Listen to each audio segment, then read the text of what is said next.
आमतौर पर सत्ता में बैठे मंत्रियों, विधायकों व नेताओं की संतान सत्ता सुख ही भोगते हैं, लेकिन हरियाणा सरकार में एक कैबिनेट मंत्री ऐसे भी हैं जिनके बेटे पिछले 10 सालों से अलग अलग सामाजिक मुद्दों को लेकर लगातार फील्ड में काम कर रहे हैं। यह शख्स हैं कैबिनेट मंत्री कृष्ण कुमार बेदी के बेटे करण प्रताप सिंह। करण प्रताप सिंह सिर्फ अपने हलके तक सीमित न रहकर पूरे हरियाणा में नशे के विरुद्ध डंकी रूट से युवाओं को भटकाने वाले एजेंटों के विरुद्ध फिल्मों में परोसी जा रही अश्लीलता और गन कल्चर के विरुद्ध जमीन पर काम कर रहे हैं। करण प्रताप सिंह ने इसी साल फरवरी से सक्षम युवा देश की रीढ़ अभियान की शुरुआत की हुई है। अब आपका अपना आदित्य हॉस्पिटल सर्कुलर रोड से सन सिटी में शिफ्ट हो चुका है। वही अनुभव, सेवा और समर्पण अब नई जगह और नई मशीनों के साथ 24 घंटे उपलब्ध। लोकेशन के लिए ये QR कोड स्कैन करें और अधिक जानकारी के लिए संपर्क करें। इस अभियान के तहत वह प्रदेश के हर विश्वविद्यालय और महाविद्यालय में युवाओं तक पहुंचने का काम कर रहे हैं। करण प्रताप सिंह सोमवार को रेवाड़ी के मीरपुर स्थित इंदिरा गांधी विश्वविद्यालय में कुलपति डॉक्टर असीम मिगलानी से मिलने भी पहुंचे। इसके पश्चात उन्होंने भाजपा के वरिष्ठ नेता वरुण चौधरी व मंडल अध्यक्ष समीर कालरा सहित अन्य युवाओं से भी मुलाकात की। करण प्रताप सिंह ने 4 जून 2015 को नशे के तस्करों व नशा बेचने वालों पर बड़ी कार्रवाई करने तथा STF को फ्री होल्ड छोड़ने की मांग को लेकर तत्कालीन मुख्यमंत्री मनोहर लाल से मुलाकात की थी।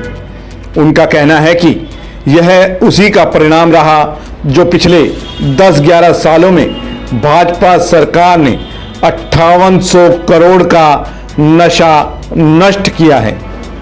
करण प्रताप ने ही भड़काऊ गाने, गन कल्चर व अश्लीलता को लेकर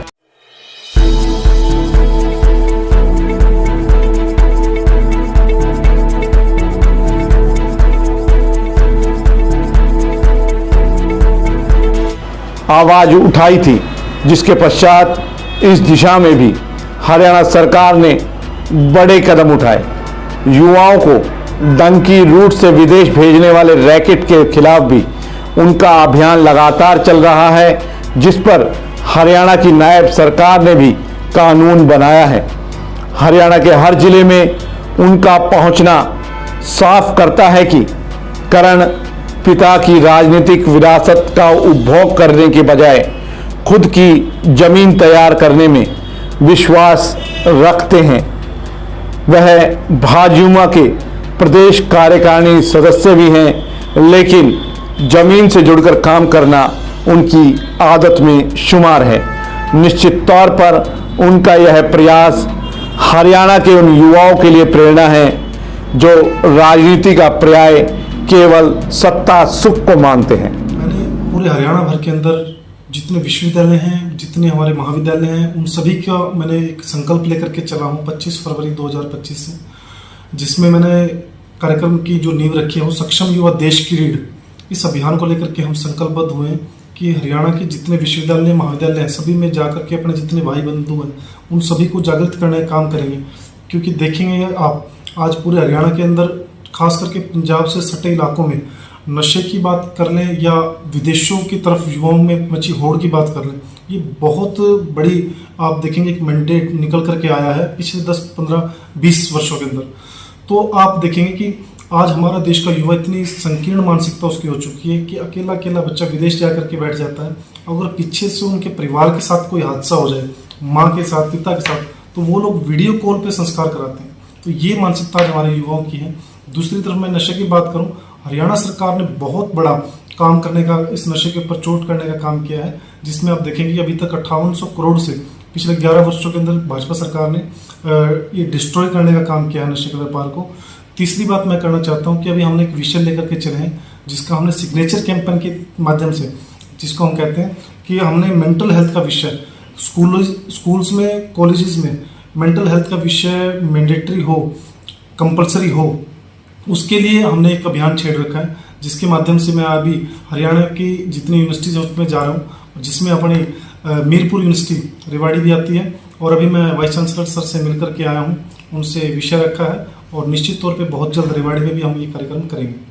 हमारा विषय रहता है कि जिस कैंपस में हम कार्यक्रम करते हैं उस कैंपस के स्टूडेंट्स उस विषय को सुने, और दूसरी बात है कि अभी 25 जुलाई तक प्रैक्टिकल्स और एग्जाम चले हुए हैं स्टूडेंट्स के हमारे, तो जैसे ही 25 जुलाई के बाद नया सेशन स्टार्ट होगा तो निश्चित तौर पे पहला कार्यक्रम हम रेवाड़ी मीरपुर में करने का काम करेंगे, और यहाँ के जितने कॉलेजेस हैं सभी युवक युवतियों को हम ये विषय लेकर के आएंगे, उनको अवेयर करेंगे ताकि वो अपने देश पे, अपने धरा पे विश्वास रखते हुए इसी देश में अपने इन्वेस्टमेंट करने का काम करें। क्योंकि आप देखेंगे कि 50-50 लाख रुपए के, करोड़ रुपए बच्चा जब खर्च करके जाता है तो विदेश में मात्र अपनी नौकरी का प्रबंध कर पाता है। अगर वही इन्वेस्टमेंट बच्चा यहाँ पे करेगा तो वो अपने से नए स्टार्टअप्स के माध्यम से लगभग 20 से 25 युवाओं को रोजगार देने का काम करेगा, उनकी सुपरवाइजरी करने का काम करेगा। तो ऐसे विषय बड़ा गंभीर विषय है जिसपे सरकार का पूरा फोकस है। अब ये आपने देखा है नायब सैनी जी की सरकार ने अभी विधानसभा के अंदर एक बिल पारित किया है, जो दलाल टाइप लोग हैं जो हमारी मैन पावर को बाहर भेजने का काम करते हैं गलत तरीके से, डंकी रूट्स के माध्यम से, उस पर चोट करने का नायब सैनी सरकार ने काम किया है। मैं आभार व्यक्त करता हूं नायब सैनी जी का और भारतीय जनता पार्टी की सरकार का। दूसरे नंबर पे अभी नायब सैनी जी का मैं आभार इसलिए भी व्यक्त करता हूं कि उन्होंने गन कल्चर को प्रमोट करने वाले गानों के ऊपर कटिंग करने का भी काम किया। मैं निश्चित तौर पर रेवाड़ी की जनता से आग्रह करता हूँ कि आप सरकार का समर्थन करने का काम करें इस विषय पे, ताकि सरकार का प्रोत्साहन होने पे सरकार और मजबूती से ऐसी कुरीतियों के ऊपर आघात करने का काम करे। जी।